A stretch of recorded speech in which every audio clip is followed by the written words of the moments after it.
Okay, ladies and gentlemen, we're going to call this meeting of the Oakville Public Library Board to order for Thursday, November 16th, 2023. And before we get started, I'll read our territorial land acknowledgement. The Oakville Public Library is situated on the Treaty Number 14 and Treaty Number 22 treaty lands and territory of the Mississaugas of the Credit First Nation and the traditional territory of the Huron-Wendat and the Haudenosaunee. Oakville is currently home to many different First Nations, Inuit, and Métis peoples. Regardless of where we come from, we are all interconnected through the land we live on, the water that we use, and the air that we breathe. We are committed to a continuous learning journey and allyship. We seek to elevate Indigenous voices and lived experience to cultivate reconciliation in Oakville. Madam Committee Clerk, do we have any regrets today? We have regrets from Andrew. Okay. Oh, that's right. Andrew's not feeling well, so I was sad to not have him here tonight. Declarations of pecuniary interest, members of the board, any to declare? There are none. Members of the board, I will draw your attention to the minutes, both the regular meeting minutes and the confidential session minutes from October 19th. Can I get a motion to dispose of those? And that would be the approval. Thank you. Rod and Celso. Yeah. I'm going to call you Sizo. Celso, thank you very much. All in favor? That's carried.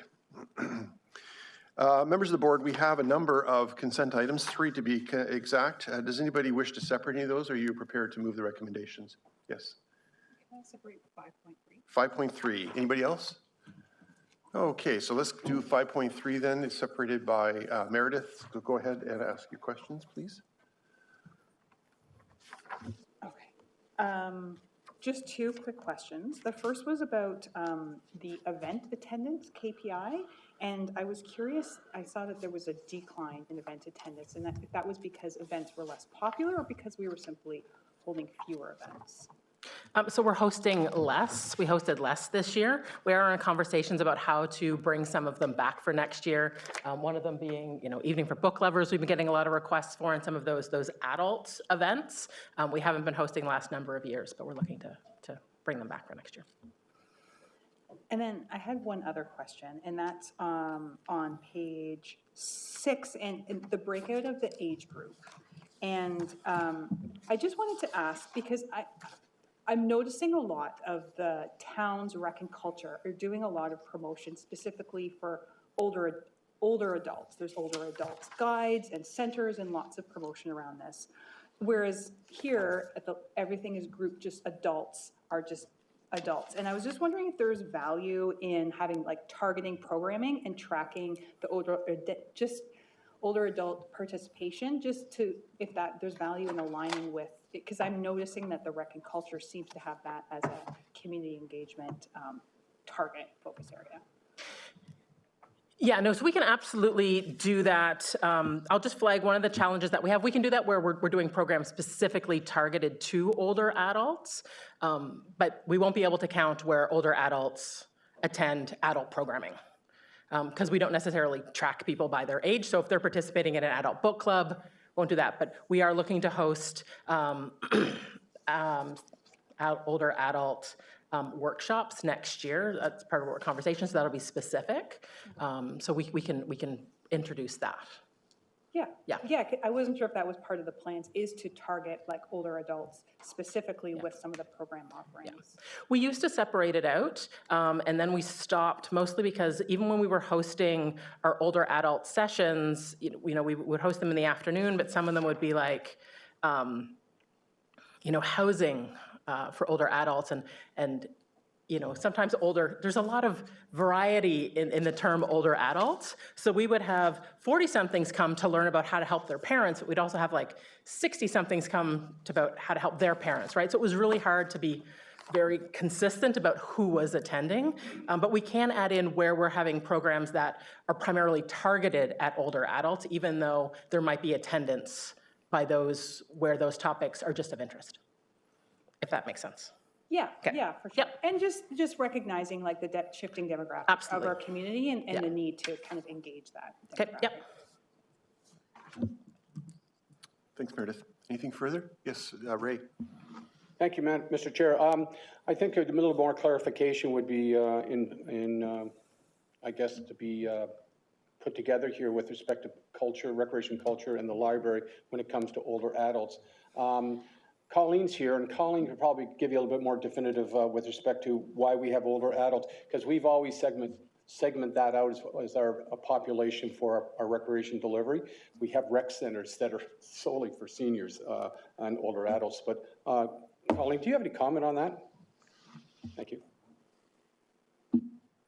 I did want to provide a little bit of clarity because we have been running seniors programs for many, many years. Councillor Chisholm is correct. We actually have dedicated center at Sir John Colborne, and we also have dedicated spaces in each of our community centers. We also have a staff team who we're immensely proud of, and all they do is deliver senior services specifically, both within our respective facilities, but also in partnership with a variety of groups in the community. So I would say that recreation and culture is at a different level of maturity with respect to the programming. That being said, we do a lot of collaborative work with the OPL around seniors and events, and we will certainly continue to do that as well. So I think there's a nice synergy there. Thanks, Colleen. Yeah, I'll also add that the group that the town has, we have staff that sit on that, and we are looking at ways that we can create that synergy, such as, we have programming rooms, so does that euchre tournament have to take place in a rec center, but it also could take place in a library depending on availability, for an example. Okay, thank you. Anything further on 5.3? Yes, Bill. On the right, there you go. Yes, thank you. No problem. I was just wondering, I was looking at the digital circulation information there, and while everything has gone up, and I was just sort of interested in finding out why e-magazines have basically, they're falling like a rock, and so I don't know why that is, and I was wondering, is that something that costs a lot of money to provide? So why e-magazines have? Well, it's gone way down. Circulation, it was like 53,000 in 2019, and now it's down to 9,153. Some of that is magazines the availability of magazines is decreasing, and then the ones that do exist, their cost is increasing. So we are challenged by some of that. However, we are seeing other companies kind of pick them up. For example, we are about to, Press Reader is about to, and we're about to reintroduce The Economist, which we're not able to get through our magazine platform, but we will be able to get through our library Press Reader platform. So there's some challenges related to that as well. And The Economist was our most popular magazine. People were really upset when it's left, so I'm happy to say that it will be coming back in the new year. We're excited about that. But it is a decline of magazines as a whole. Right.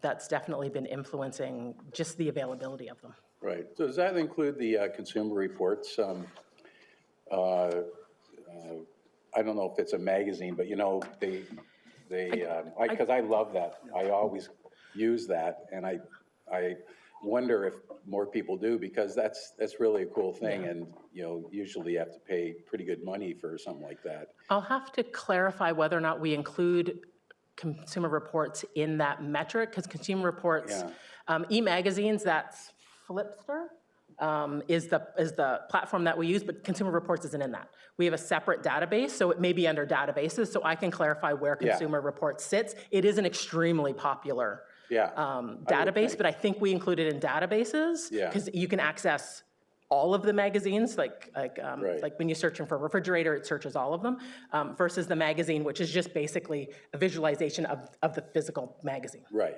Yeah. Okay. Yeah. Yeah, I've seen that at Central. There's like the magazine, but then this is, really, really cool information for most people. So anyway. But I will confirm that and get back to you. Thanks. Anyone? Yeah. Right back. There you go. Just to get a little context, on the same page, or similar, sorry, page 6, on in-person programs, the number of sessions for the board, I guess, was 754. So it would seem like this enormous number.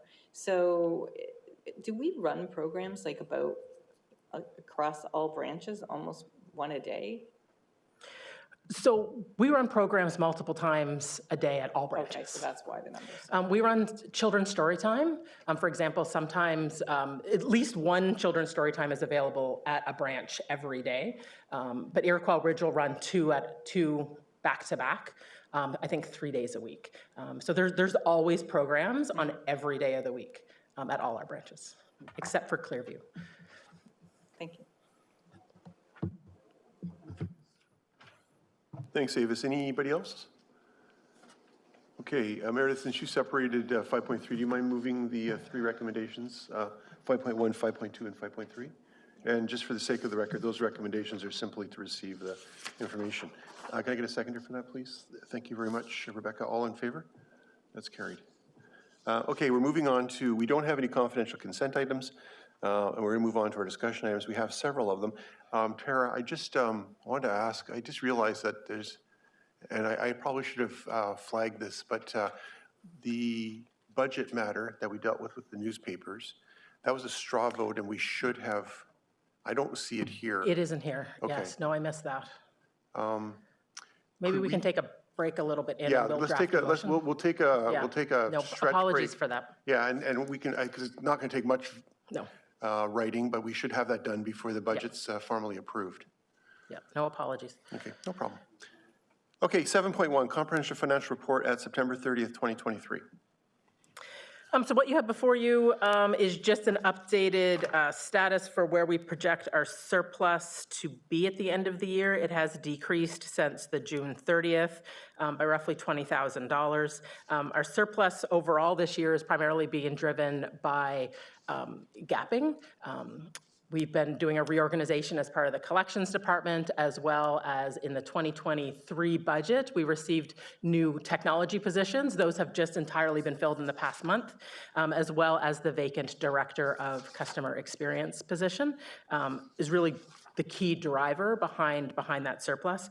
So we have been reallocating out those dollars to help support areas of need, collections being a significant one as provided to you in the memo, but I'm happy to take questions by what's laid out in the report, and Belinda is also available. Okay, thank you. Questions on the comprehensive financial report as of September 30th, 2023? I am not seeing anything. Can I get a motion to receive the report, please? Thank you, Ray. Thank you, Bill. All in favor? That's carried. Okay, 7.2, audit planning report from, oh, hello. Hi. Do we have somebody from, is KPMG on the line today too, or? No, similar to past years, they'll be here to present the audit findings report in the spring. Okay. Okay, take it away. Good evening, Chair and members of the board. Thank you for the opportunity to discuss the audit planning report for the 2023 audit. A quick introduction for myself. My name's Jade Surgener, and I'm the accounting manager at the town, and I'll be the main point of contact with KPMG throughout the audit. And as I just mentioned, we'll walk through a bit of the plan today, but then KPMG will be back in the spring to go over the results of the findings. And I'm not going to go over everything in the package, but I did want to highlight some of the main aspects. And the first thing from a planning perspective is there are 2 new accounting standards that the library is required to implement for the 2023 year end. The first standard is Public Sector Standard 3450, and it's called Financial Instruments. And this standard says that any organization that trades equity instruments, so stocks, on an active market needs to record their investments at fair market value, and any unrealized gains or losses go on to a new statement. And so the library currently holds their investments at cost, and we disclose the fair market value in the notes to the statements. And so we are still working through our approach to this standard because the library's investments are actually a percentage of the Oakville Community Foundation's portfolio. And that portfolio itself isn't traded on an active market, and which is one of the criteria for the standard. And so we have some flexibility on how we report the investments, and we want to make sure we're being consistent with other organizations in the sector. And so when we report back in the spring, we'll certainly have this presented correctly, and even if we continue to remain at cost, we would show the fair value of the investments in the notes to the statements. So the second new standard is Public Sector Standard 3280, and it's called Asset Retirement Obligations. And so this standard requires organizations to set up a liability related to any sort of obligation to retire or remediate assets. And so this requirement could be the result of legislation, so whether or not it's provincial health regulations or environmental standards, or it could be the result of legal agreements. And so the library's assets don't lend themselves naturally to retirement obligations, since it's mainly the collection, but we are still looking at legal obligations in terms of an example could be lease agreements. And so a common theme in a lease agreement is at the end of the lease to restore the space back to the original condition. And so at this time, we don't anticipate this standard to have any impact on the library's financial statements, but we are still working through that. The next thing I wanted to highlight related to the plan is the materiality figure. So KPMG has listed materiality at $350,000. And so this is up from prior year at $320,000, but the benchmark as a percentage of revenues remains the same. And I did want to highlight that materiality is a concept of what KPMG feels that would impact the users of the statements. And anything over that amount, they would qualify their audit opinion. So the amount that's more important to me, and I think more relevant to the board, is what's called the audit misstatement posting threshold. And so they list that in their report as $17,500. And so what that means is, as soon as we hand over our records to KPMG to audit, if they find an adjustment over $17,500, whether or not we correct it or not before the statements are approved by the board, they will bring it to your attention in the spring. And so although you see the number of $350,000 as being the materiality figure, you'll see anything leading up to that over $17,500. So hopefully that gives you a bit more comfort about that amount. The other audit areas of focus for 2023 remain fairly consistent from the prior years. So KPMG will be looking at ensuring revenue and expenses are recorded in the correct period. They'll be testing around payroll and capital asset additions and disposals due to the value of those figures, and looking at various things like estimates around post-retirement employee obligations. And so KPMG explains their approach for auditing these items in detail, so I won't go through all of them in the package, but at this time, if you have any questions related to the audit process, or I can certainly help answer those, or we can facilitate an email to KPMG, or you're certainly welcome to reach out to them directly throughout the entire process of the audit. Is there anything I can help provide clarity on related to the 2023 audit plan? Ms. Bird, Ray? Thank you, Mr. Chair. The Community Foundation, and there is no transaction. It's not on the public. It's not a trading. It's basically a savings. Is it a savings portfolio with Community Foundation? Through the chair to the board member. It is a portfolio. It's not a savings account in any way. So what it is the Oakville Community Foundation has a portfolio. It's not itself traded on an active market, but the underlying assets within that portfolio are. And so they would have all sorts of things between GICs, bonds, a certain percentage of their portfolios is equity. They have a set investment criteria that they invest in. So it's certainly not savings. It moves like an equity account, like there's unrealized gains and losses, but the portfolio itself, because it's owned by the Oakville Community Foundation, isn't traded on an active market. So what is our paper value on that? I'm sorry, I'm gonna have to get back to you. I actually don't know the paper value right now. I know at the end of last year, the book value was just under 1 million, and I think that the fair market value was about 1.2 million. Okay, thank you. Thank you. Other questions? Cizo? Celso, so I don't know why I am stumbling on your name today. I apologize. Celso. Yeah, C will At do. least I corrected myself eventually. So you mentioned the two accounting standards change. The second one, you said there's no expected impact to the financial statements. The first one, if I understand it correctly, you're saying we're using some of the flexibility of the nature of our investments, and then we're only going to show fair market value as part of the notes. Did I get it right? So we have through the chair to the board member, we do have elections under this standard because it's not traded on an active market. And so we could hold these investments at cost and just disclose the fair market value, or we could report at fair market value. So my question is, if we had, or if we were to report it for fair market value, what would the impact be? Yeah, so there would be an increase on the investments because you would show any unrealized gain on the investment. And then there's a new statement to the set of financial statements. So a new page, we'll say, to the financial statements, and it's called the Statement of Remeasurement Gains and Losses. And so any fluctuation year over year would go through that statement of remeasurement gains and losses. So your asset would go up, and then you would have the equity that's unrealized reported separately instead of just disclosing it in the statement. Can you give us a sense of how much?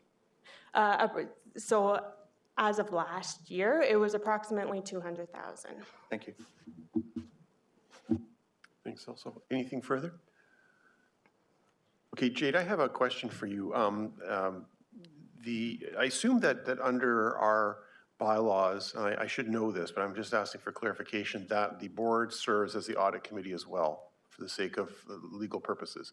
I'm getting a nod of the head from the CEO. I'm wondering if it's appropriate at some point that we have a portion of a board meeting upcoming, preferably before the audit statements are presented, where it's a workshop, so that members of the board understand their role as an audit committee, because I just realized that they probably, I don't know if everybody here has served on an audit committee before, and if you haven't, then you may not know what your fiduciary obligations are to an audit committee. So could we arrange between Tara and Jade, or somebody in one of the two organizations, can we arrange for an audit workshop so that we can educate our board members so they understand what to look for and what their obligations are?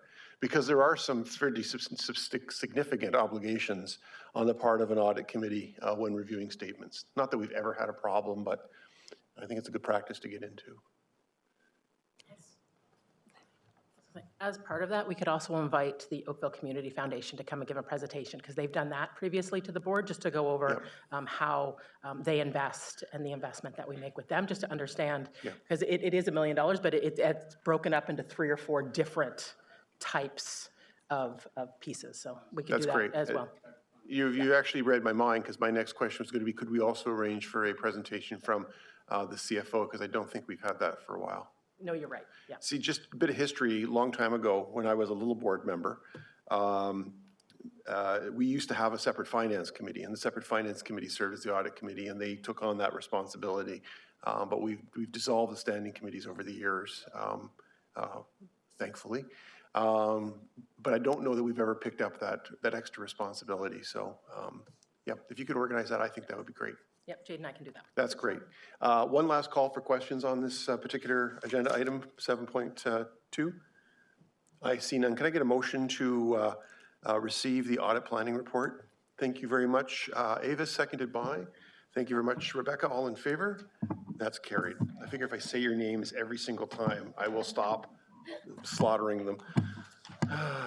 Okay, 7.3, OPL goals for 2024. So every year, I bring the board forward proposed goals for the year. The past couple years, those goals have been coming in Q1 into Q2. So this year, I'm trying to be a bit more proactive, bringing them to you in November. So after consultation within the library and taking into account questions and different conversations that I've had with the board, the 3 main areas of focus I'm proposing and asking the board for feedback for involve central branch development, cardholder growth, and customer satisfaction. I provided examples of goals that would fit under those 3 headings in order to be able to push the organization forward and increase our pickup of usage within the community, but also get a better understanding of where our gaps are and what is our customer satisfaction. To date, the only customer satisfaction survey particularly is the one we do in partnership with the town, where we rate very high.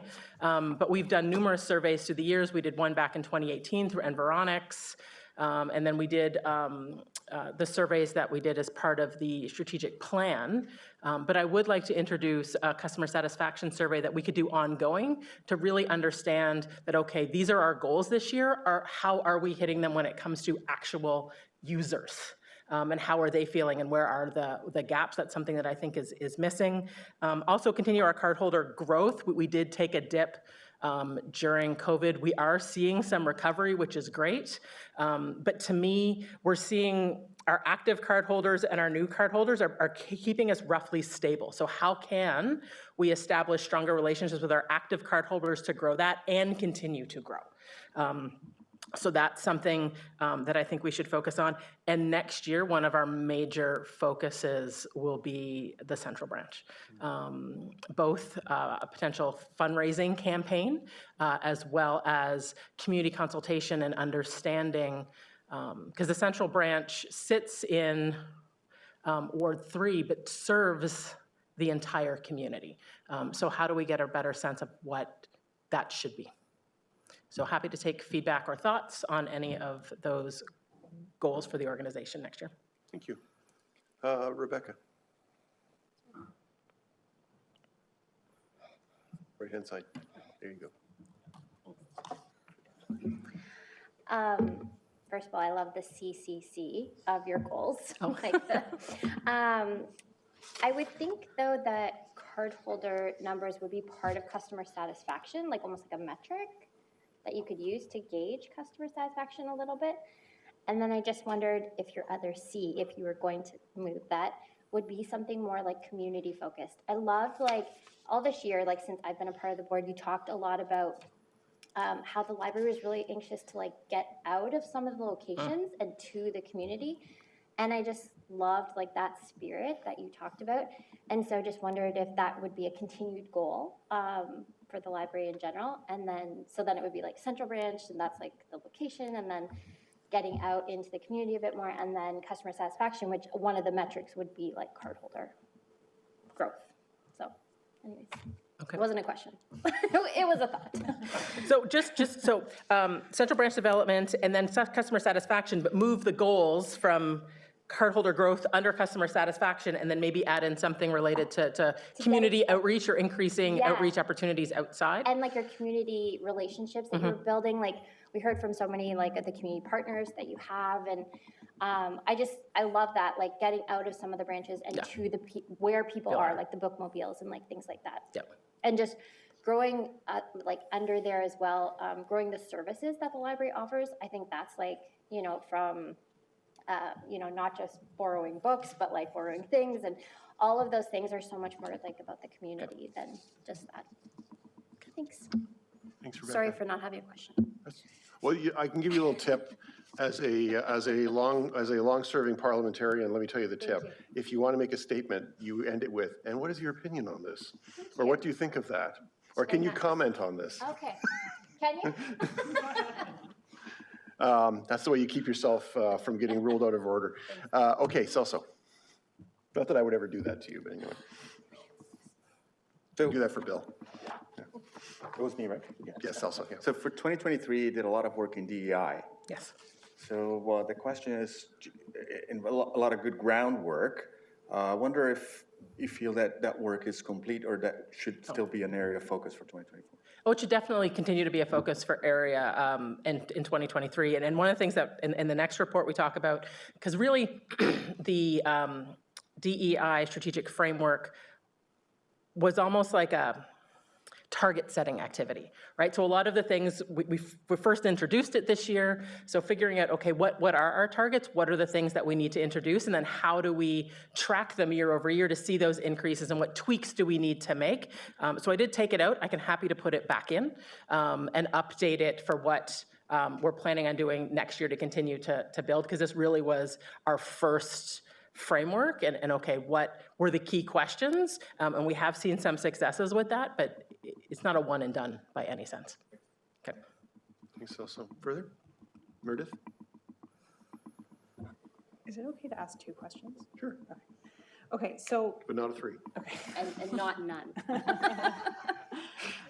as I was reviewing this, I was trying to make the connection back to the strategic plan Right. to see how our strategic plan was coming to life through these goals for the coming year. And so I just noticed that one of our pillars in the strategic plan was investing in staff for superior experiences. And so I didn't see any of the goals reflected about investing in staff. And certainly I know that was a big focus last year. And so if that should be something that's continual, Yeah.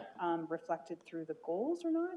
Yeah, I could do that, and that's, so this year, the talent management strategy was a major component of that, and like the DEI strategy, it wasn't a one and done, it was an establishment of the framework to create those baselines and then grow them moving forward. I can absolutely add that, and continue to bring updates related to that. Yeah, okay. And then the second one, so another pillar is promoting digital discovery as a strategic pillar. And I see it reflected here under library cardholder growth, but it was connected to the marketing tool to develop cardholder retention.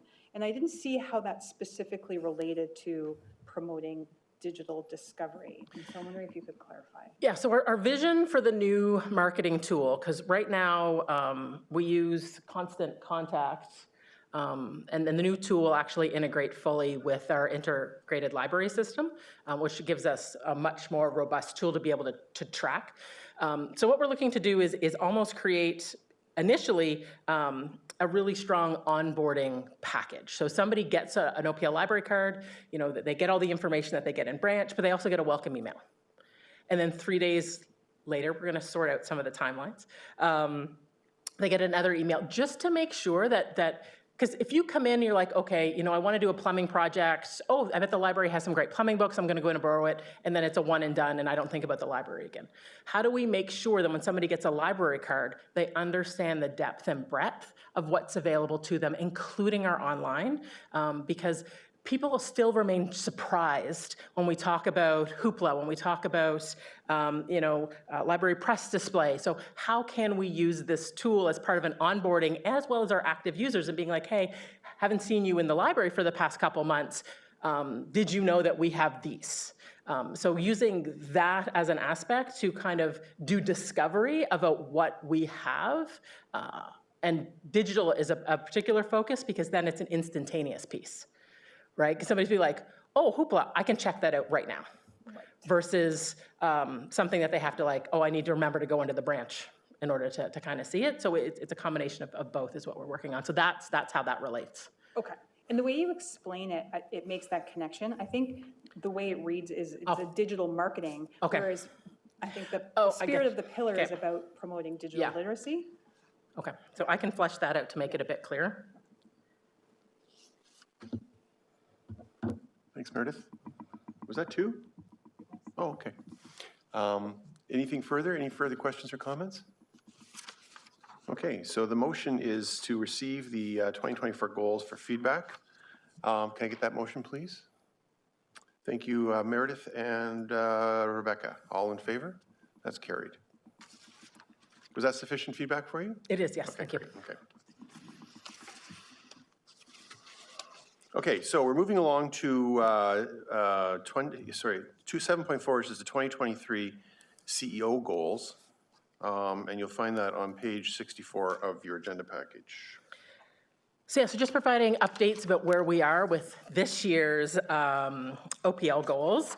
We have seen some movement and some standardization of targets that we will use to build off of for next year. But just some highlights, as part of the diversity, equity, and inclusion goal, we have seen some great success in terms of how we do our short list of applications, which has been great. The leaders have all completed the Building Your Inclusive Leadership Skills certificate, which we've started to see impacts from, which we're very excited about.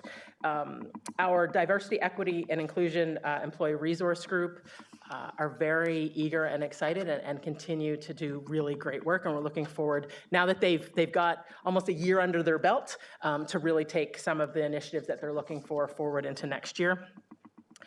Same for staff engagement. We have been able to move for some of those actions and create standards moving forward.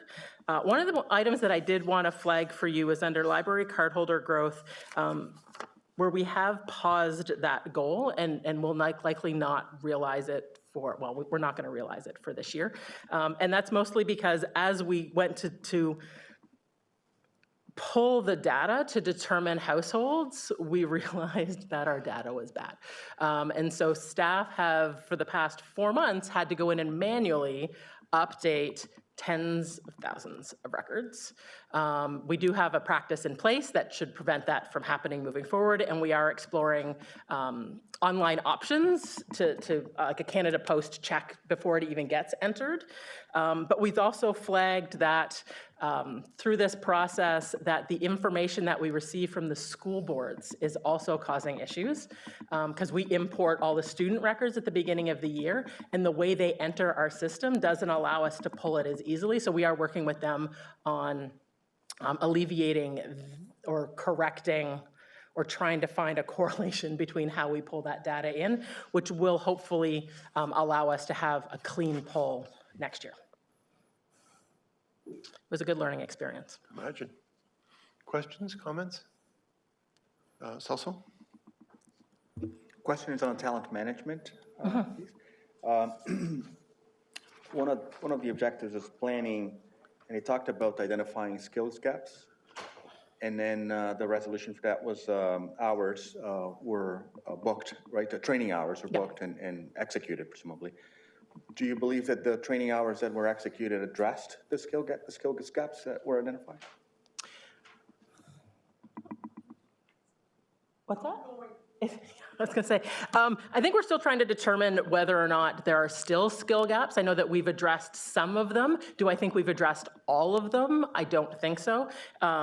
Some of the skill gaps is, our customer information specialists do programming, but they also do research and they also work the desk. And so some of them are more active in programming than others. So we've created a whole training module around programming for them to deliver, but until we actually get the majority of them in doing programming on a regular basis, there still may be gaps that we're not aware of. So it is an ongoing process, but we have started by creating the universal training that they all go through and setting the expectation about minimum requirements for them to perform programming on a regular basis so that we're training them and then they're getting to use those skills, and then we can identify other gaps that may exist, because there are differences between delivering children's programs, teen programs, and adult programs. And so understanding what those gaps may be. So will there be some sort of a development plan for each employee to address their particular skills gaps in terms of additional training that is going to be never ending? So So one of the things that we're doing next year is actually identifying for each of the 3 core branch positions, because that's where the majority of our staff sit. So our LA, library assistant, customer service technician, and customer information specialist, what are the key expectations for those roles, and actually create training modules that we can use for both onboarding, but also use throughout as people like change jobs, and also if they're working at one branch and they might move to another branch, even though they're in the same role, not necessarily delivering the exact same level of service depending on the different branches. And so to make sure that there's consistency across the board. So we will be concentrating on creating those three position training modules for each of our 3 core positions. And then once we get that done, we'll look at where else we need to do that. Thank you. Thank you. Further questions? Okay, I have 2. First of all, under staff engagement, are we going to be doing a staff satisfaction survey in the near future? I will have to check. We've always done that in partnership with the town. So I'll have to check with the town about whether or not they are. Do you know if the town is planning on doing another staff engagement survey anytime soon?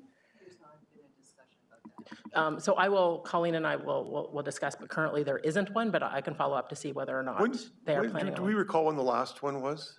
It was a couple years ago, I know, but. I don't know. I think it might have been, was it last year? Was it? Yeah, so during COVID, there was a bit of a change in the format because we were concerned how our staff was reacting to evolving situations. So we did shorter surveys more frequently, sort of like spot surveys, so that we could get more timely feedback on what was happening with staff, how they were coping with the situation, because it was, for a number of our departments, it was a rapidly evolving situation, as you can imagine, for parks and open space, for fire, for recreation and culture, municipal enforcement, the library in particular. So we moved to that format, and now we've taken a pause, and now we're reviewing how we intend to go forward in the future. So I think there will be a report coming to council at some point, Mr. Chair, around staff engagement going forward. And is it the position of the library executive and your mentor there, the commissioner, is it your position you want to remain as part of that town engagement, or do you feel it would be appropriate to do something specifically for the library? I think it could be a bit of a two-pronged, and we have done two-pronged in the past, so we could revisit it. So I do think it's important that we participate with the town because there is so much intersectionality, particularly with the rec centers, parks and open spaces. We work so closely with so many of the town departments, and we share a lot staff share a lot of the same concerns that it really makes sense. In the past, we have held OPL unique focus groups, just to get kind of a pulse, because surveys give you basic information, but then sometimes we've held focus groups to kind of get more in-depth and work with the staff in figuring out what the solution should be, rather than just reading what the results of the survey are and then interpreting it ourselves. So we could look at a model like that again. Is the result, or are the results of those focus groups something that you'd be prepared to share with the board? Absolutely, going yeah. forward? Yep. It would just be good to know the progress, and particularly in light of past history, it'd be good to know the progress on our staff relations. I mean, they are the core to our whole organization.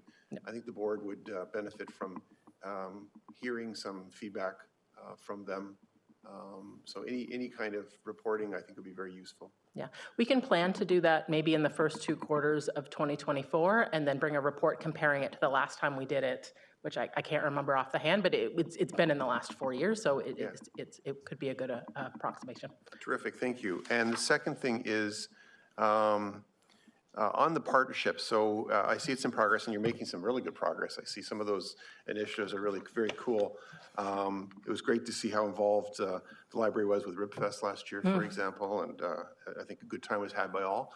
Have you been able to, and I know it got all slowed down because of the pandemic, and then the recovery from the pandemic, and then everything else we had to deal with. Have you had an opportunity to yourself as CEO get out there and do speaking engagements, that sort of thing, with service clubs? We talked about that as one of the goals, because it would also dovetail with the cardholder growth, you know, basically letting folks know, basically being our salesman in chief as well. Yeah, I haven't had the chance to do that as much as I would have liked this year. I do have one coming up later in the month with the Canadian Federation of University Women on the 28th, which I'm excited about. Once we get the new director in, it should allow me to have a bit more freedom to be able to do that. And I do have a list of groups in the community that in January I'll reach out to and hopefully get on their schedule for 2024, because I would really like to get out and do that. I really enjoy it. The new director would probably be, it'd be useful for that person to be involved in that as well. Yes, absolutely. Role. Yeah. Because I know that all the service clubs like Rotary, and they're all looking for guest speakers. Optimist Club. Yeah, I see them posted on their Instagrams, and I'm like, I need to get on that list. They're doing a lot of repeats. Yeah. It'd be nice to have some fresh new ideas. Okay, thank you for that. I'll go back to the board in case I tweaked anybody's imagination for more questions. I'm not seeing any.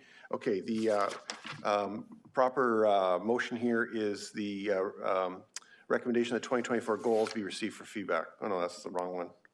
That the 2023 CEO goals Q3 update be received for information. Can I get that motion, please? Thanks, Rod. Seconded by Meredith. Thank you very much. All in favor? That's carried. Okay, we're going to move on to our SLA for information technology. So in February, we brought an updated SLA for our relationship with the town's Information Technology Solutions Department to the board for review and approval, with the expectation that it wouldn't actually come into effect until the new staff would be hired. So just a brief history. It was covered in here I'm trying to figure how brief to go.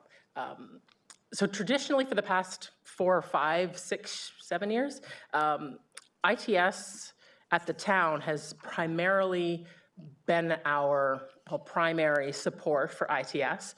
However, the library relies a lot on very unique technologies. And so that's been a real challenge for ITS to be able to keep up with the specialized equipment that the library has and the demands of both library staff and the members of public coming in to do that. So it was flagged last year that was becoming an issue. So through collaboration with the town of Oakville, it was established that OPL would grow its internal technology department to include 2 technicians and be able to support a lot more of that equipment in-house. And so we've hired those positions, and all of them are currently in place as of October. So we're really excited to be able to implement this, and it's not implemented quite yet, but will be implemented essentially at the end of the month. Because we wanted to get everybody hired and trained before, although they've been in place, and already we're seeing a significant difference in how our IT support is happening. So we're really excited to have them all on board. So this will come into effect essentially at the end of the month. So I had promised back in September that we would bring an update once that was all in place. And just as before I ask for questions, just as a bit of a 30-second explanation of what an SLA is. Right. And how that evolved. Maybe you could just, because we have obviously some relatively new board members. I guess you're almost a year down pardon me? In March, yes. But I'm not sure if we've ever really described what this relationship. So as part of onboarding, we covered the memorandum of understanding and the SLAs. But just to cover it again, that we in 2019, both the board and Town of Oakville Town Council approved the memorandum of understanding, as well as, I think at that point, 6 service level agreements with various departments in the town. We've updated a number of those SLAs since, and in fact, the board should expect to see brand new ones for both roads and works and parks and open spaces come early next year, just to add to those and just to formalize things that have already been in place for years, just to create clarity as we get staff changeover about what the expectations are for both groups. But the service level agreements for particular with finance, that's why we have Jade and Belinda and John and Dalabar all assisting us in providing the reports and keeping us on track. Purchasing, facilities also supports all our buildings. ITS supports our IT infrastructure. Clerks does our meetings. Where there is not a conflict of interest, town legal also provides significant amount of support for us. And there's probably other ones that I'm forgetting, but they just kind of outline our responsibilities and the town's responsibilities in ensuring that we can deliver services as promised. Yeah, and just a bit of history again, because I was a little counselor here, or once upon a time when I first joined the library board, there was literally a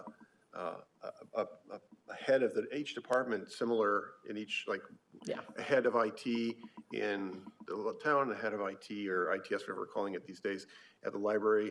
You know, in HR, we've gone back and forth. I know a few times on how that's been managed, but it became very redundant and almost silly to manage it that way. And this has been very effective for the organization since.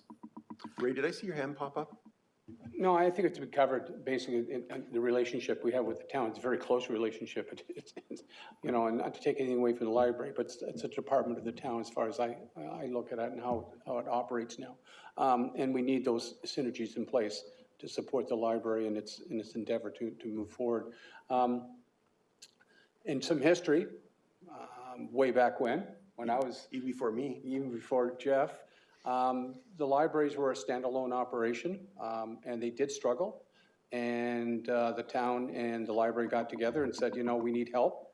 And that's how it all started. I mean, there was a lot of growing pains, but I'm so happy in where we are now with the OPL in relation to the town. I think it's a great model that we've got in, and our memorandums of understanding or service levels are great, and I hope we maintain those. So no, I think we're going on the right track, Tara, with respect to the operation and how it relates to the town. So kudos. Yeah, I mean, a lot of the credit for this, I mean, Tara gets a lot of the credit, but I mean, it started even before Tara had joined us as a CEO, and Colleen, our commissioner, was probably one of the biggest drivers. It did start a little bit before Colleen, but Colleen really was the big driver in making sure that this happens, and it's been extraordinarily effective for us. Even though we have our own legislation and we are technically a separate agency, these synergies have worked out very well. I do have an actual question about the contract, though. I haven't read, I'll be honest with you, I haven't read word for word, so if this is in there, I apologize. Where do our new IT staff work? Do they work within Town Hall, or is there facilities at the library? We house them in Central. I'm sorry? We house them at Central. Okay, that's great, okay. Further comments or questions on this particular item? Thank you, Celso. Oh, This might aside, there seems to be some confusion. We call it Central Library. Some people think it's Centennial Library. What is the correct official name of the library? Is it Central Library or Centennial Library? It's Central. yeah, Central Library Central. within the Yeah, Centennial. it's Centennial Center. Square. Yeah, It's Centennial Central Square. Branch. I mean, our messaging, I think we need to clarify that, because I had some great arguments with a couple of old residents who say it's Centennial, and I said, no, it's not Central. Maybe it's better not to get into that right now, since it's going to be other place downtown at some point. Could be Yeah, something we could look at in the Yeah, future, yeah. yeah. But at that point, they'll get that to be central, so. I'm sorry, Celso. So documents make it very clear what's the responsibility of the town versus the library, and now that we're equipped to take care of it, and that's great. But with taking care of infrastructure and systems, also come taking care of the cybersecurity, incident response, and disaster recovery, and backup, and all that kind of. Are we equipped to take care of the whole package, not just what meets the eye?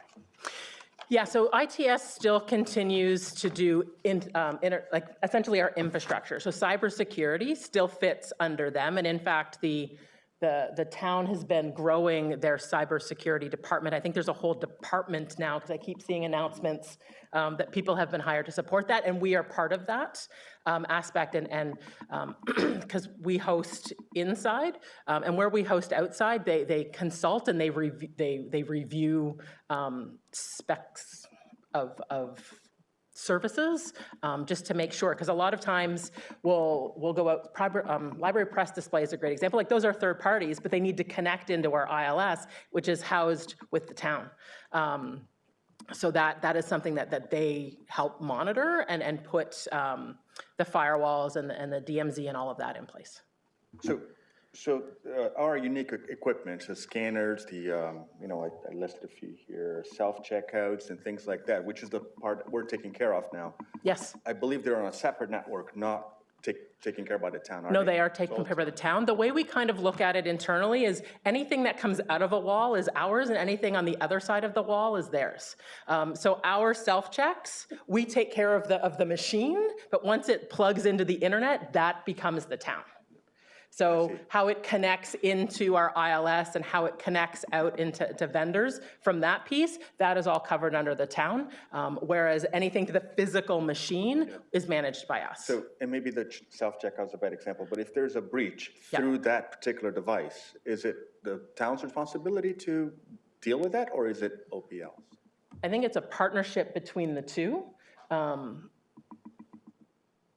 guess where I'm going with all of this is maybe, because the documents are very clear in terms of support responsibilities, but perhaps not as much when it comes to the fringes around it. Okay. And maybe that's something that perhaps you may want to revisit. We can revisit that? suggestion. Yeah, we can look at that. I mean, we should clarify it because that's a big part of our oversight responsibilities for risk management, but I would suggest that the way that Tara has explained it is that the network belongs to the town and is controlled by the town, and the hardware and the software applications are the library. So on that basis, because those breaches are network-based, I would imagine that notwithstanding which direction they come from, that they would be likely the town. We should get it clarified. Yeah, we can just put more clear language in there. Yeah. Yeah, it's probably a report on cybersecurity would be useful. It is a significant risk the boards need to be. We can aware of. absolutely ask Sam, the director of ITS, to come and potentially give, especially, I don't know if anybody's been following what's happened with Toronto Public Library and their recent ransomware attack related to that. But you're right, our public access computers, if somebody plugs something into our public access computers and then access the town network, you want clarity around whose responsibility is that? Not really. So the town network is very clear, it's the town's responsibility. But if they damage something that we support as a virtue of this arrangement, that to me is not clear. But maybe I'm missing something in a document that is already there, perhaps. Well, it's worth clarifying, and because again, it's one of our biggest risk areas that I think we have responsibility for. It's good to flag it. Thank you. So we should get a report back on that. Yep, we can do that. I mean, Halton Region, not the region itself, but Halton Region has not been immune from cyber, or was it ransomware attacks? Halton Hills was taken down. Burlington was the subject of a major ransomware attack that they actually paid for. And so, I mean, there's certainly been incidents in Halton Region. Now, the police service, we have invested a considerable amount of money recently in enhancing our cybersecurity. Every day there's people banging at the door, so we got to be on top of that. It's not a matter of if, it's a matter of when. You're so right. I live and breathe this. Yeah. Well, I had, in my own business, I had it year before last, we had basically it took down our entire system. We were working on paper and using papers and pens for a couple weeks while we tried to figure it out. So it's a disaster when it happens. Okay, further comments or questions on this? I am not seeing any. Can I get a motion to, what is the intended goal here? This is to receive it for information. Thank you, Celso. And Bill, all in favor? That's carried. Okay, we now have a whole raft of policies to review. So I'm going to propose something. Tara, you tell me if this will work. Instead of going through each one individually, can we numerically go down the line of questions? So if you don't have a question on something, if we can just skip by it and receive it, does that work for everybody? Okay, so let's start with, Ray, did you have a comment? Yeah. Wouldn't we not just make a motion to accept all, and then we can just then separate as we? Well, that's what I was going to do. Okay. So I'm going to ask if anybody has any questions, if anybody has any specific questions, comments, or feedback on any of the policy items which start at 7.6 and go on down to 7.15. So anybody have anything that they want to separate? So we're gonna deal with it like we deal with consent items. Nothing? No. I went through that whole speech for nothing? I'm disappointed. That you receive? Okay. So I guess that in and of itself is feedback. Okay.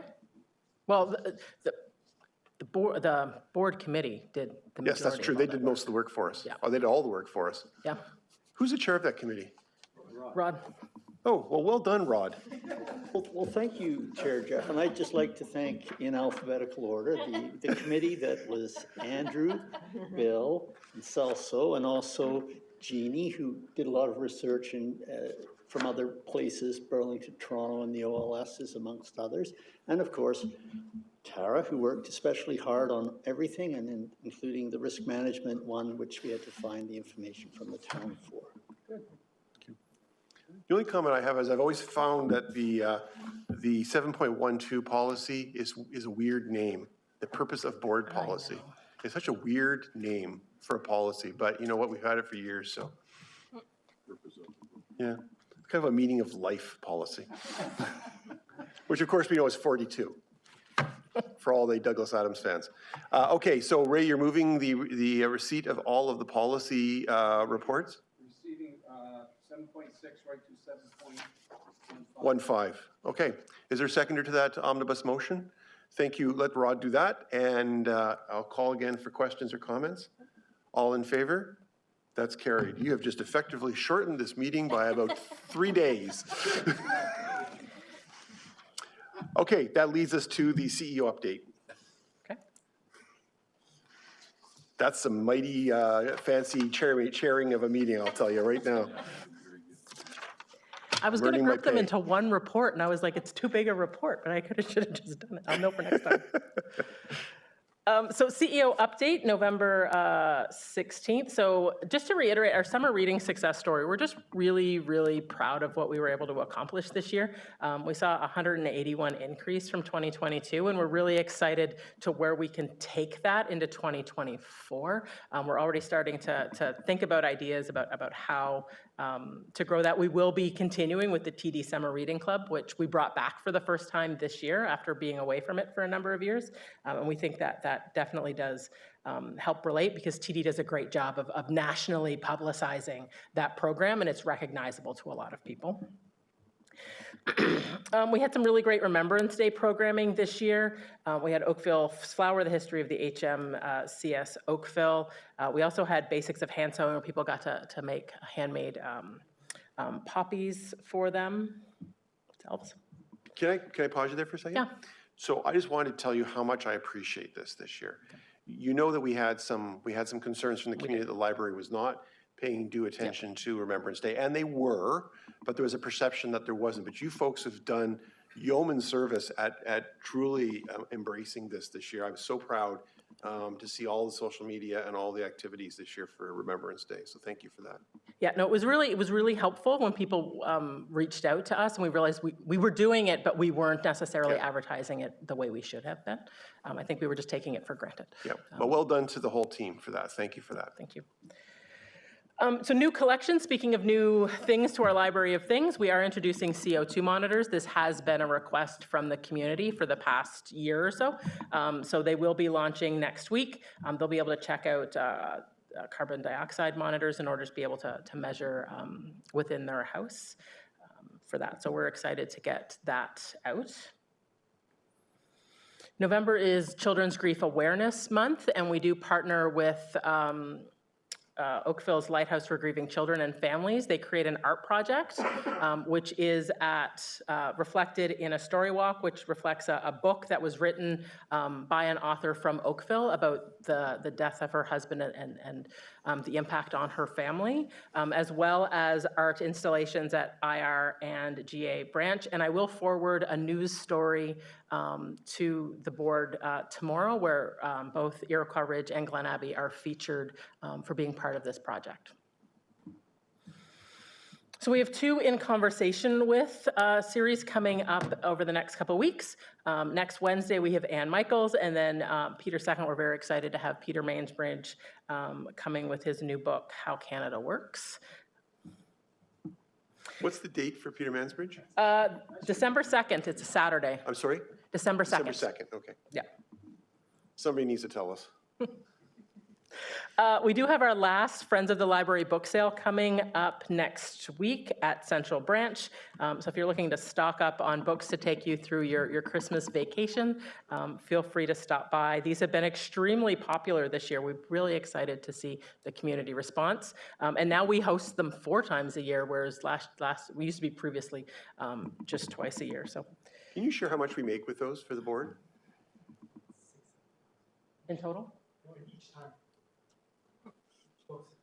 So about between $6,000 and $7,000 per book sale. So $18,000 so far this year on the low side. Pretty impressive. So we do have a number of fun programs coming up if anybody is interested. I'm particularly interested in the Cookie Fiasco Fractions and Cookie Decorating, which seems kind of cruel to introduce math and cookies, kind of like sneaking cauliflower in the brownies, but I have no doubt kids will really enjoy it. Crafting Holiday Cards, Cookbook Club is always a popular program.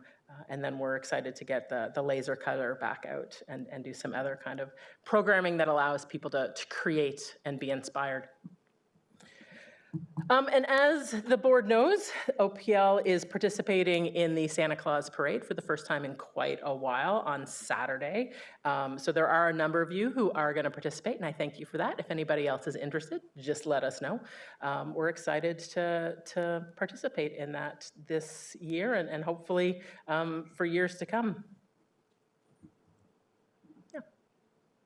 Questions for Tara?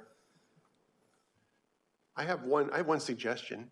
On the things that we loan out, an air quality monitor, not just CO2. I've actually, as a counselor, had a couple of constituents ask if I know where I can secure an air quality monitor. They're pretty expensive. They generally run $300 to $400. And with people being worried, not just about CO2, but other toxins, PM2s and things like that, an air quality monitor, because you don't need to have one permanently. No, yes. Sorry, Amazon, if you're listening, you don't need to own one and keep it in your house all the time, but it would be nice if, I think that'd be a terrific add-on. And then I have somewhere I can send people. No, and it's really, I think that's really what we're looking to build with our library of things is those one-off that you don't need long-term, but you may just need for moments in time, that it doesn't make sense for people to buy individually, and how can we crowdsource that? We're actually talking with a couple community groups who are interested in partnering with us on some of those pieces too, so. That's terrific. Great idea. Comments or questions? Can I get a motion to receive the CEO report, please? Thank you very much, Rebecca and Meredith. All in favor? That's carried. Okay, members of the board, we do have a confidential item. We do not necessarily have, well, actually, before we have our confidential item, I'm going to declare a bio break or a recess for, how long do you need, do you think? Well, I have it. Wow. Okay. I drafted it. I'm not sure if you want to tweak it. I kind of based it off the one we used for council. Okay, let's have a look at it. Once again, just remind everybody, this is the motion to formalize the straw vote that we did. Or maybe we should take a quick 5-minute break. Yeah, I just have to finish. Okay, you know what? I'm going to declare a recess. We will reconvene. What do you need, about 10 minutes? Let's reconvene at 8:20, since you got a whole bunch of time back anyway. So let's go eat your snacks and have a drink, and then we'll come back at 8:20. This meeting is recessed. Not that kind of drink, though.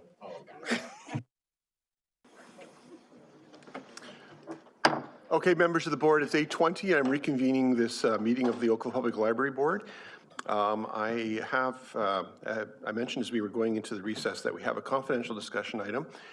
This is an item that, unless you've got questions, we can actually approve this in public session and avoid having to go into camera. Does anybody have any specific concerns or questions that you want to ask? Could I get a motion to approve the recommendation contained in the confidential agenda? Thank you. You were waiting for me to get the whole sentence out. Thank you. You're waiting for the period. Ray's moving, Bill seconding. Thank you very much. Last call for comments or questions. All in favor? That's carried. Okay, so we have an information item, which is the 2024 schedule. It's been circulated. Does anybody have any questions about that? Can I get a motion to approve the schedule, please? Or no, it's received for information. Why is it not approved? Because it's in your bylaws in terms of reference that it be like a set day, it's really just an information piece. Thank you. Jessica's so precise about the way she puts this together. Okay, motion to receive the schedule. Thank you, Meredith, and thank you, Celso. All in favor? That's carried. Okay, we have one new matter of business for sure. I referenced it earlier on. Now, a bit of backstory. You may recall that prior to the conclusion of the budgeting process at the town, we had basically gotten wind that we were not going to get our funding for the library digitization project. There's some serious cost pressures at the town and the economy, et cetera.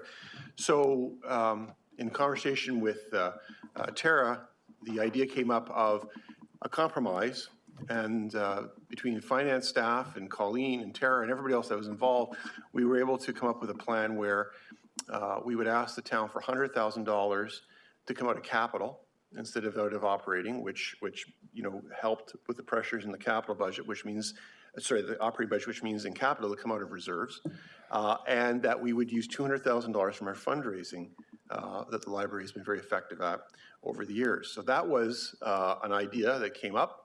I did a straw poll and it was unanimous, and it was presented to the budget committee at that meeting, and they unanimously recommended approval of that proposal. Now we have to walk the talk, and we have to formally approve the $200,000 being contributed to, in fact, it's $213,500 to be contributed to the project. And there's a motion in front of you right now, and it reads that a withdrawal of $213,500 from Oakville Public Library Development Reserve be approved to fund the community newspaper digitization project, subject to the approval of the 2024 budget and capital injection from the town of $100,000 towards the project. Now, to be clear, council doesn't have to approve the $213,500, that's us. But they do have to approve the $100,000. Council has recommended it. Under the new strong mayor's powers, the mayor has to then recommend a budget or has to approve it, present us with a budget, and then council, then basically as council doesn't object, and that becomes the budget of the town. I have it on good authority that he is satisfied with this proposal. So I suspect that exit clause is unnecessary, but it's there just for safety so that, you know, this is only conditional on getting the $100,000. The bottom line is that it's great news, fantastic news, and we get to move forward with this project that is so important to preserve the history of our community. So thank you for your straw votes. And now I need a real vote. So that's the motion before you tonight. And I'd look for somebody to move and second this motion. Thank you, Ray. I figured you'd give me that motion. Can I get a second? Rod seconding it. Thank you very much. Is there any further discussion? Ray first, then Rod. Yeah, just a quick note, with respect to the $100,000 coming from the town, it's from capital, so it doesn't affect the tax base at all in any increase, which we're happy with. Thank you. Yep. Made council very happy that night. Rod? Will a lot of this digitization, hopefully this will all be approved everywhere, will it take place in next year or over a couple of years, or what's the work plan? My understanding is that the majority of the digitization will be done in 2024. Yeah. Yeah, the digitization itself will happen in 2024. Great, thank you. Yeah, I think that's an important piece. Maybe that's the part we missed that we left out. So the overall project is worth more than the $313,000. There's an additional component to the project which will be funded in future years, theoretically from within our budget allocation, because it's a much smaller piece of it. But the access, the database aspect and the front end of this, that will come in subsequent budgets. Yeah, this secures the materials from damage or deterioration for future, but it will not provide public access. That will be the next step, which will likely come as part of the 2025 budget conversation. Right. Okay. One more question. Yes, also. So we're taking capital funding from the town. So I assume that at least $100,000 of the project expenses can be capitalized? Or is it irrelevant? Well, that's for the town to do, but yeah, they'll be capitalizing it and it'll be funded from reserves. Right. So is this project a capitalizable project, I guess is the question. That's a question that we should have asked Jade while she was here, but I believe the answer is yes, because it's a permanent asset. Okay. That's my guess, my unofficial, unprofessional, you know, by the seat of the pants guess, which means that if I'm wrong, please don't shoot me. The town treasurer created the motion and has fully reviewed the project. In a different way, if it's not, would we be in trouble? It's not, and so no, that piece I can tell you that it totally met everybody's approval. The treasurer of the town actually crafted the motion. Super cooperative guy. I recommend him highly now. I always did. He's a great guy. Yeah, this is totally. It's not a harebrained scheme. It was actually well designed, and it's a good opportunity. The town doesn't always necessarily worry about assets because we don't have to deal with them the same way that a private organization does. But from an accounting perspective, the key thing is that it doesn't come out of tax money. I mean, it was tax money at some point, but we definitely wouldn't get approval for it this year because of the pressures on our budget. Okay, that's the question. That's the motion. All in favor? And that's carried. Congratulations. That's a huge victory for the library. So thank you for your support on that. And thanks for responding so quickly to that email that we had to send out. That concludes all of our regular and the only new business that I had. Is there anything else to come before the board tonight that you'd like to raise also? So one of the board policies that we approved or received earlier is about board evaluation. And if you may recall, it has something about every November meeting, the board would self-evaluate.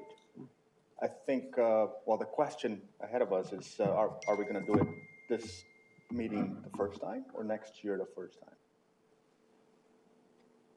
time? That's a very good question. I know we've been talking about this for a long time.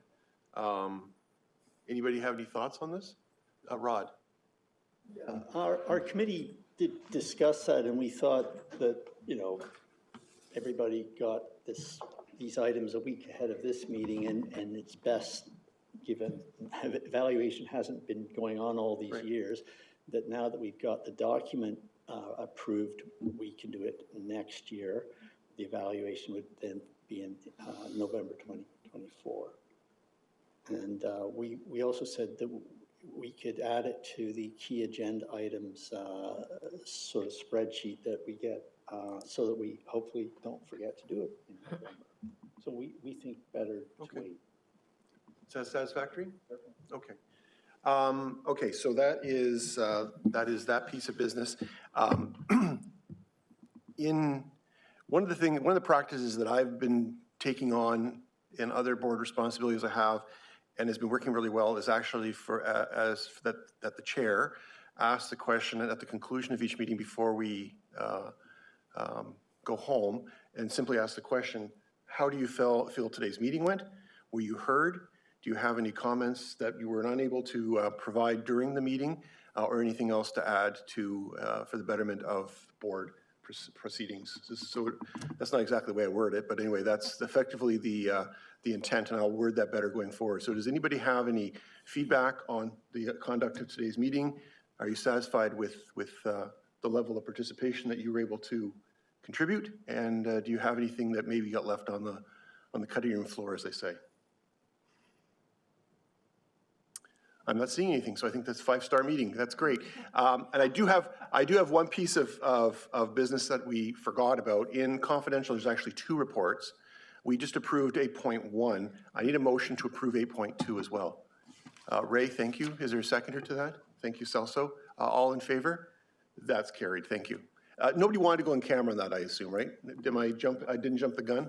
Okay. So we've now dealt with everything on the agenda. We are now at the point of announcing the next time and date of meeting, which is Thursday, January 18th, 2024, right here in the council chamber at 7 p.m. And with that, I'll ask for motion to adjourn. Thank you very much. Rebecca and Meredith, all in favor, and that is carried. This meeting is adjourned.